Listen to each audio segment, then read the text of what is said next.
大家好，歡迎嚟到 Reading Discovery 嘅 Stage 1。喺呢個課程入面，學生會閱讀文章、理解內容，並且嘗試用完整句子去解答問題。Stage 1一共分為4個學期，每個學期圍繞2個主要主題。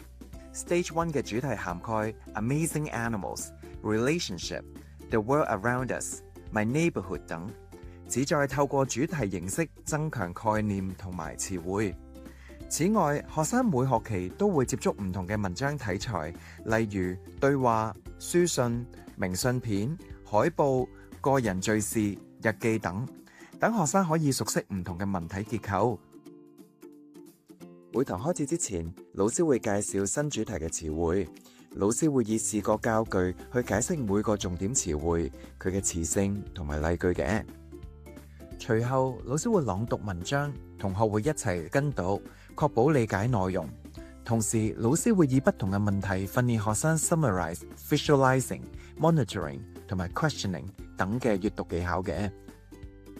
老師亦會教授 group mind map、who、what、where、when、why 嘅技巧去分析文章嘅結構，加強學生理解。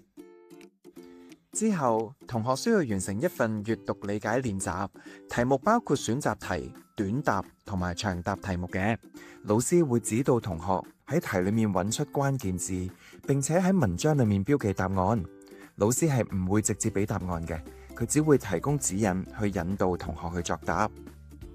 此外，每一課均設有一題挑戰題，呢一題題目並唔係必答題。如果同學提早完成練習，可以嘗試解答。為咗加強學生理解每個重點詞彙，最後會有 vocabulary power 練習，而每一課開始嘅時候亦會有詞彙小測，確保擴大詞庫嘅。為咗建立學生嘅閱讀能力，每堂課都設有溫習片段，內容係該堂課文章嘅錄音，學生可以喺下課之後向家長朗讀，以練習閱讀嘅流暢度。最後，當我哋去到第13堂嘅時候，會喺堂上面進行測驗。學生會需要完成2篇閱讀理解同埋詞彙練習，所以家長係唔需要另外預約期末評估㗎。如果有任何問題，都可以隨時用 WhatsApp 聯絡我哋嘅工作人員同埋老師。老師亦都會喺 School Tracks 度為家長提供回饋同埋建議。拜拜。